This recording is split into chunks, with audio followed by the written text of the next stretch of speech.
سے انہوں نے فون کیا. ظاہر ہے کہ ایک ان کا مدنی بیٹا کا روحانی بیٹا اور اس کے ساتھ اتنا مطلب کہ ایک واضح معاملہ ہوا اور سارے 3 سال کے بعد الحمدللہ مزار شریف میں ان کا امامہ چہرہ ہاتھ سب کچھ دیکھنے والوں نے دیکھا اور جو ہمارے کیمرے نے بند کیا وہ ابھی آپ نے بھی مدنی چینل پہ دیکھا. ان کے ایک اپنے جذبات تھے اور انہوں نے اپنے فون کر کے اس شرکا اجتماع سے شرکا جو وہاں جمع تھے ان سے الحمدللہ مدنی قافلے کی نیت بھی کروائی. وہ دیکھیے نیت کا منظر.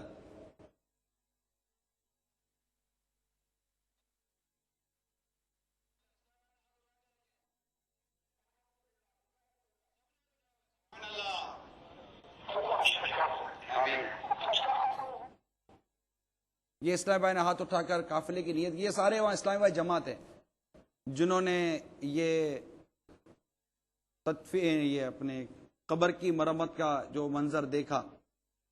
تو حضور یہ ارشاد فرمائیے کہ اس طرح یہ جو بھی ہم نے منظر دیکھا جو قبر کشائی کا معاملہ ہوا اور پھر امیر سنت نے وہاں جو بیان کیا کہ یہ برزخ کا معاملہ ہوتا ہے اور برزخ کے معاملے یہ پردہ ہوتا ہے, اس میں کسی کو کیا نظر آتا ہے کسی کو کچھ بھی, کیونکہ پردہ ہے جس پر جو پردہ اٹھے. یہ ساری باتیں امیر سنت نے بیان کی. پہلے والوں نے بھی کچھ دیکھا, کس نے کچھ دیکھا, کس نے کچھ دیکھا. ہو سکتا ہے کسی کو کچھ بھی نظر نہ آئے, کسی کو بہت کچھ نظر آئے. تو ایک شریعت کے دائرے میں رہ کے حکم شریعت کے مطابق ایک اسلامی کانسیپٹ کے مطابق اس کے بارے میں آپ کیا فرماتے ہیں؟ دیکھیے ایک تو ہے کہ بعض اوقات SMS جو چلے تھے اس میں بار بار قبر کشائی کا لفظ جو ہے وہ میسج ایک دوسرے کو کیا گیا اور لوگ بھی سمجھ رہے تھے قبر کشائی ہوگی. لیکن جس طرح آپ نے پچھلی جو ہے وہ حقیقت بیان کی کہ قبر ان کی پہلے کھل چکی تھی اور اس کی مرمت ضروری تھی. تو شرعی مسئلہ یہ ہے کہ نبش قبر حرام ہے. قبر کشائی جس کو کہتے ہیں کہ قبر میں تدفین ہونے کے بعد قبر کھولنا اور مردے کو دیکھنا یہ جائز نہیں, سوائے حقوق العباد کی بعض صورتیں جن کے اندر قبر کھولنے کی اجازت ملتی ہے. اس کے علاوہ کسی بھی صورت میں میت کو قبر سے نکالنا, جس طرح بعض لوگوں میں یہ مشہور ہوتا ہے کہ وہ امانتاً دفناتے ہیں اور اس کے بعد نکال کر کسی اور جگہ لے جاتے ہیں, تو امانتاً تدفین کرنا پھر اس کے بعد قبر کھول کے دوبارہ نکالنا یہ سب ناجائز ہے. تو قبر کھولنے کی اجازت نہیں ہے. لیکن بارشوں میں صرف مفتی فاروق صاحبی کا معاملہ نہیں بلکہ 20 فون ایسے آتے ہیں, دیگر مفتیان کرام کے پاس بھی آتے ہوں گے کہ اکثر قبرستان کا حال ہمارے یہاں مخدوش ہوتا ہے اور قبریں بیٹھ جاتی ہیں, بعض پکی نہیں ہوتی کچی ہوتی ہیں تو بہت زیادہ جلدی جو ہے وہ اندر دھس جاتی ہیں. ایسے معاملے میں اب شرعی حکم کیا ہے کئی جو ہے وہ پوچھا جاتا ہے, تو اس میں یہی ہے کہ جتنا پردہ رکھتے ہوئے قبر کی مرمت ہو سکتی ہے تو اس کی مرمت کی جائے گی. جتنا ظاہر ہو گیا ہے اور قبر کھل گئی ہے اس کو بھی چھپانا واجب ہے. سیدی اعلیٰ حضرت نے فتاوی رضویہ شریف میں آپ سے ایک سوال کیا گیا کہ ایک قبر کھل گئی ہے اور مردے کی کچھ آثار جو ہے وہ میت کے نظر آ رہے ہیں, تو آپ نے جواب میں ارشاد فرمایا کہ مسلمان میت کا ستر واجب ہے. مسلمان میت کا ستر واجب ہے, جو کچھ ظاہر ہو گیا اس کا چھپانا لازم ہے.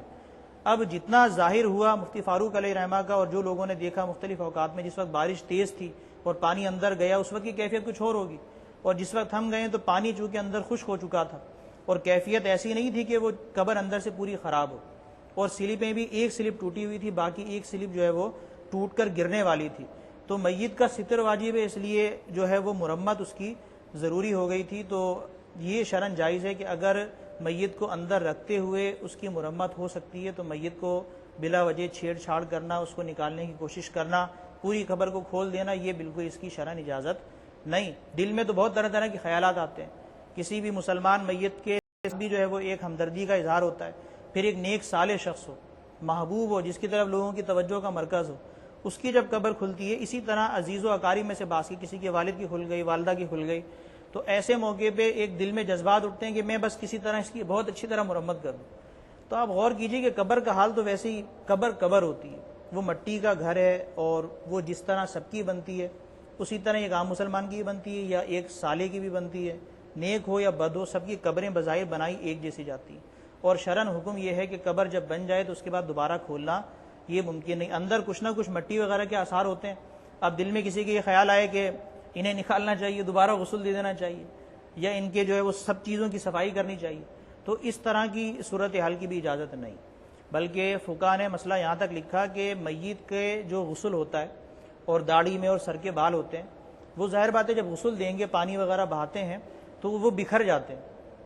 تو کوئی اگر محبت میں یہ اقدام کرے کہ جس طرح میت جو ہے وہ گھر سے باہر جب زندہ تھا تو نکلتا تھا تو سر میں بالوں میں کنگھا کرتا تھا, داڑھی کے اندر کنگھا کر کے اچھا نظر آئے اس طرح نکلا کرتا تھا, تو آج اگر کوئی اپنی میت کے ساتھ یہ معاملہ کرنا چاہے کہ مرنے کے بعد بھی میں اس کی داڑھی میں کنگھا کر دوں, تو علماء نے یہاں تک لکھا, بلکہ حدیث میں ممانعت ہے اس کی کہ میت کے بالوں میں کنگھا کرنا تک منع ہے.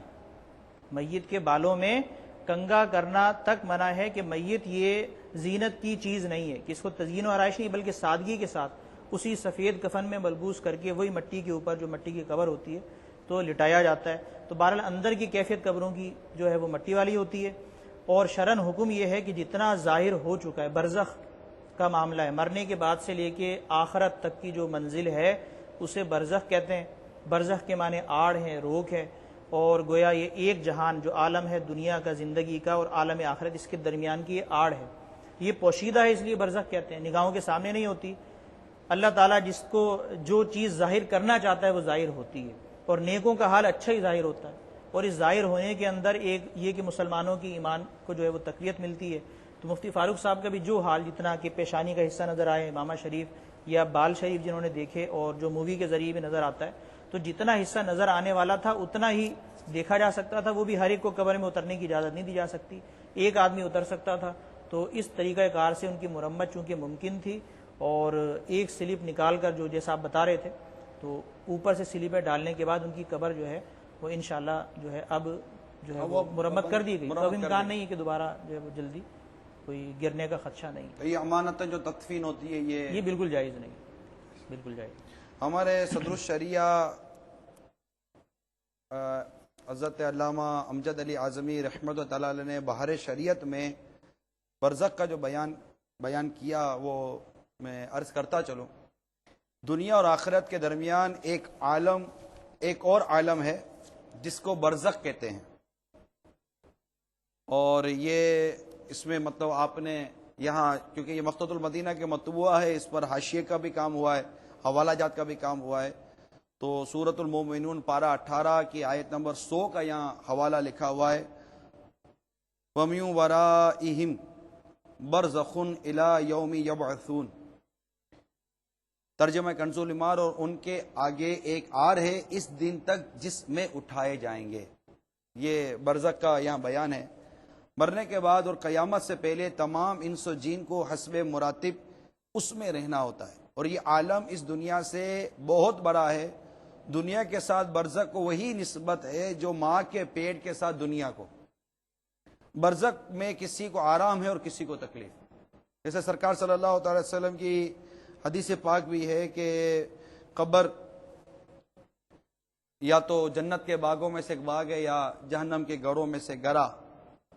تو اس طرح یہ برزخ کا کچھ ایسا بیان تھا. تو یہ عالم برزخ کا معاملہ ہے, کس کو کیا نظر آتا ہے, کس کو کیا نظر آتا ہے. بہت پرانی باتیں ہیں. حضرت امیر معاویہ رضی اللہ عنہ کے دور کا واقعہ ہے کہ جب وہ احد کے مقام پر نہر کھودنے کا کام شروع ہوا تو کسی مزدور کا وہ اوزار تھا, وہ سیدنا حمزہ رضی اللہ تعالیٰ عنہ کی مزار شریف پر پڑا, جس سے حضرت حمزہ رضی اللہ عنہ کے جو پاؤں مبارک تھا اس سے خون بہا, اور باقاعدہ لوگوں نے دیکھا کہ خون بہا. اسی طرح حضرت سیدنا طلحہ رضی اللہ تعالیٰ عنہ کے ساتھ بھی اسی طرح کا معاملہ ہوا کہ قبر بدلنے کا وہاں پھر حکم آیا تھا اور وہ برکتیں ظاہر ہوئیں. حضرت سیدنا عبداللہ رضی اللہ تعالیٰ عنہ کا جسم مبارک 2 مرتبہ قبر مبارک سے نکالا گیا تھا. پہلی مرتبہ 6 ماہ کے بعد نکالا گیا,